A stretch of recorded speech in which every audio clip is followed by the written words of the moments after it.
nearly killed just days after Christmas. She had a little hat on. He lifted up the hat and they saw that she had a wound in her head. Tonight, police believe they have found the man who left a little girl for dead in a pizza shop parking lot. Plus, Denver prepares a lifeline for businesses hit hard by the pandemic. Things are heading in the right direction. And Denver7 uncovers more about the suspects in a deadly fire.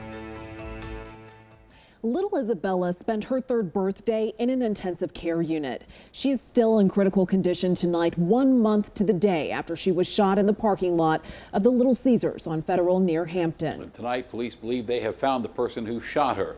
19-year-old Guadalupe Villanueva was arrested in El Paso, Texas. He will be extradited back to Denver. Just within the hour, 53-year-old Deborah Williams was identified as the second victim of a Saturday afternoon crash involving a Denver fire truck. The crash happened at the intersection of Spear and Broadway. It is under investigation. Denver Fire says its truck had its lights and sirens turned on. The arrest of 3 teenagers involved in the August fire that killed 5 people has brought some relief for the people who knew that family. Denver7's Patrick Perez was in the neighborhood today to get a sense of how everyone's feeling. Yeah, Jessica, the neighbors I spoke with today tell me they feel a little bit more relaxed now, knowing that Denver police has made arrests in this case, but at the same time, they still have to carry the memory of that day, and so does the chief of police. A sense of elation among neighbors after months of concern and worry following the deaths of 5 family members inside this Green Valley Ranch home. We cannot forget this beautiful family that has been taken from us, and in just such a horrible way. On Wednesday, Denver Police Chief Paul Pazin announced 3 teenagers were behind these masks. He says they're responsible for the fire that killed the Jewell family, including an infant, in August. This case is one of many that I will carry with me throughout my life. It's a sentiment shared by some of the neighbors Denver7 spoke with off camera Thursday. Some said they've had trouble sleeping these past few months, wondering why someone would do this and whether they'd come back and do it again. Denver police has not released a motive in this case, but Chief Pazin said the fire does not appear to be a bias-motivated crime. We can't lose sight of the fact that we can't bring this family back. We can't bring these kids back. Now, one of the neighbors I spoke with today told me that Denver police was in the neighborhood today passing out these flyers. It has numbers to crisis counseling for people who are still in fear in that neighborhood. Now, earlier today, I spoke with a man who identified himself as a father of one of these teenage suspects. He told me he had no idea about his son's involvement in this case. We'll have more on this for you tonight at 6. I'm Patrick Perez, live in Denver tonight, Denver7. All right, Patrick, thank you.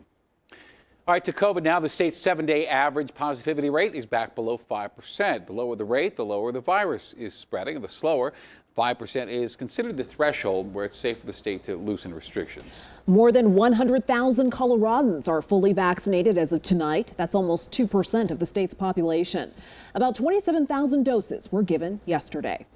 A watchdog report released today says more than a quarter of Denver nursing homes were running short on nurses and other staff last month.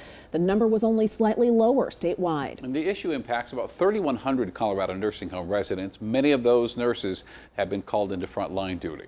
We know there's so many questions, so many of you who have questions about when, where, and how you or a loved one can get the vaccine. So that is a state hotline. You might want to write that down. And starting Monday, it's going to be staffed 24/7 with people who are able to take your calls and answer your questions. In the meantime, well, you might have to wait a little bit. We tried calling that number at 3:30 this afternoon, and we spent 20 minutes on hold. Denver will open up 5-star applications early next week. Businesses must pass an inspection in order to get approved, and only 500 can apply during this first round.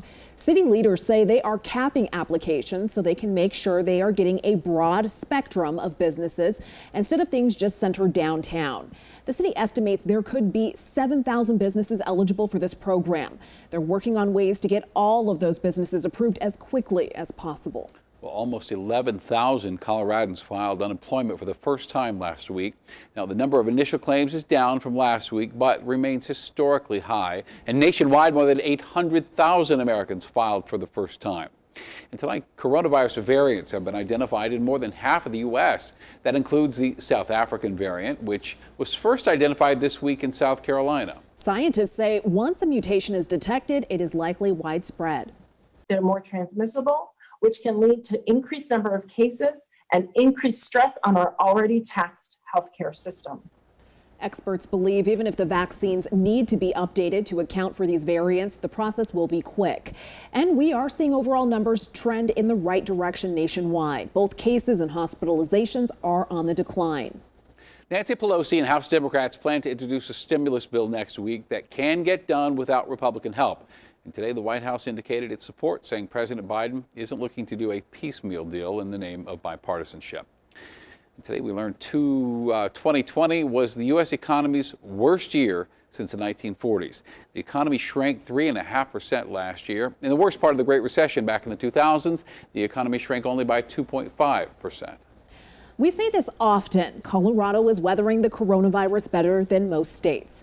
More than 93% of renters in our state paid their rent in January. That is 5 points better than the national average. Apartment prices stayed almost flat from 2019 through 2020. The average apartment cost $1,510 per month in December, up just $7 from the same time in 2019. Well, Denver now has to give a week's notice before sweeping most homeless camps. This is according to a new injunction just handed down by a federal judge this week. Denver Homeless Out Loud says it's a small win for many people living on the streets. The city, though, has already appealed. Here's Denver7's Ivan Rodriguez.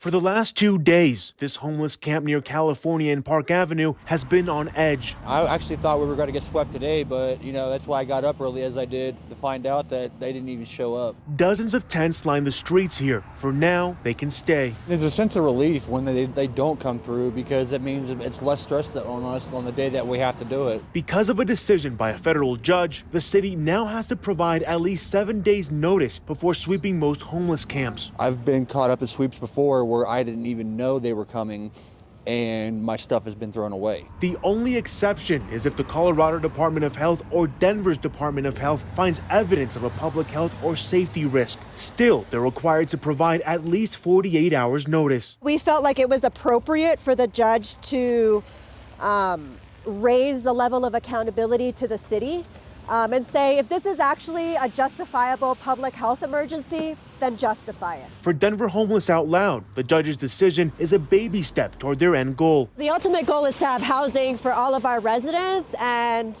actually take care of our citizens. In a statement, the city says the decision dangerously ties the hands of city officials and prevents us from acting swiftly in the case of a public health or safety emergency or significant environmental impacts, which we unfortunately see with some frequency in large encampments. When the mayor said this really ties our hands, well, he's tying his own hands by not wanting to work with us. We have real viable solutions. The city also says our goal is always to connect our unhoused neighbors with shelter, housing, services, treatment, and care. Denver City Attorney's Office has appealed the judge's decision. For now, people living on the streets will at least be ready when and if they have to move. Ivan Rodriguez, Denver7.